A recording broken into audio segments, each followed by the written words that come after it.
Hi hello ನಮಸ್ಕಾರ ಸ್ನೇಹಿತರೆ, ಇವತ್ತಿನ ಸಂಚಿಕೆಯಲ್ಲಿ ಏನಾಗ್ತದೆ ಅನ್ನೋದನ್ನು ತುಂಬಾ ಕ್ವಿಕ್ ಆಗಿ ನೋಡ್ಕೊಂಡು ಬರೋಣ ಬನ್ನಿ. ಇಲ್ಲಿ ಅರ್ಜುನ್ ಭಾರ್ಗವಿ ಜೊತೆ ನಿಂತು ಮಾವನ್ನ ಪರವಾಗಿ ನಿಂತು ಅಪ್ಪನ ವಿರುದ್ಧವಾಗಿ ನಿಂತು ಮತ್ತೆ ಕೋರ್ಟ್ಗೆ ಎಂಟ್ರಿ ಕೊಡೋಕೆ ರೆಡಿ ಆಗಿದ್ದಾನೆ. ಇಲ್ಲಿ ಮಾವ ಕೇಸ್ ಗೆಲ್ಲಬೇಕು, ಅಪ್ಪಂಗೆ ಶಕ್ತಿ ಏನು ಅಂತ ಗೊತ್ತಾಗಬೇಕು, ಅವ್ರ ತಪ್ಪು ಅರಿವಾಗಬೇಕು ಅನ್ನೋದು ಅರ್ಜುನ್ ಇಂಟೆನ್ಷನ್ ಆಗಿದೆ. ಅದರ ಜೊತೆಗೆ ಇಲ್ಲಿ ಭಾರ್ಗವಿ ಆಫೀಸ್ ಮನೆಯಲ್ಲಿ ಇರೋದ್ರಿಂದ ಒಬ್ರು ಕಪಲ್ಸ್ ಬರ್ತಾರೆ.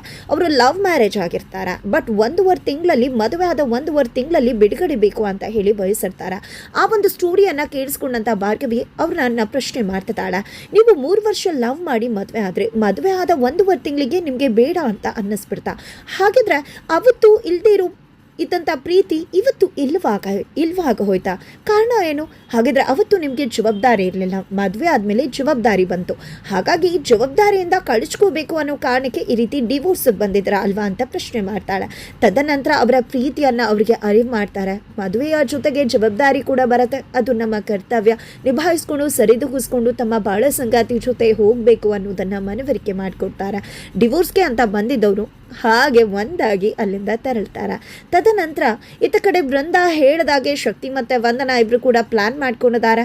ಆ ಕಡೆ 3 ತಿಂಗಳು ಆಗೇ ಬಿಟ್ಟದ. ವಿಕ್ಕಿ ಬಿಡುಗಡೆ ಆಗ್ತಿದ್ದಾಗೆ ಈ ಕಡೆ ಶಕ್ತಿ ಮೀಡಿಯಾದವರು ಎಲ್ಲರನ್ನೂ ಕೂಡ ಕರೆದಿದ್ದ ತಮ್ಮ ರಾಜೀನಾಮೆಯನ್ನು ಅನೌನ್ಸ್ ಮಾಡ್ತಿದ್ದಾರೆ.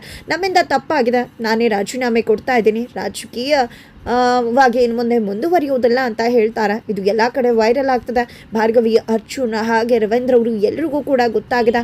ನಿಜವಾಗ್ಲೂ ಇದನ್ನು ನೋಡಿ ಭಾರ್ಗವಿಗೆ ಸಹಿಸೋಕ್ಕಾಗ್ತಿಲ್ಲ, ಶಾಕ್ ಆಗ್ತದೆ. ಯಾಕಂದರೆ ನಿಜವಾಗ್ಲೂ ಶಕ್ತಿನೇ ಮುಂದೆ ಬಂದು ರಾಜೀನಾಮೆ ಕೊಡ್ತಾರೆ, ಏನಿರ್ಬೋದು ಇದರಿಂದ ಅಂತ ಹೇಳಿ. ಆ ಕಡೆ JPಗೂ ಕೂಡ ಗೊತ್ತಾಗುತ್ತೆ ಇಲ್ಲಿ ಶಕ್ತಿ ರಾಜೀನಾಮೆ ಕೊಟ್ಟಿದ್ದಾನೆ ಅಂತ ಹೇಳಿ ಬೃಂದ ಜೊತೆ ಹೇಳ್ತಾರೆ.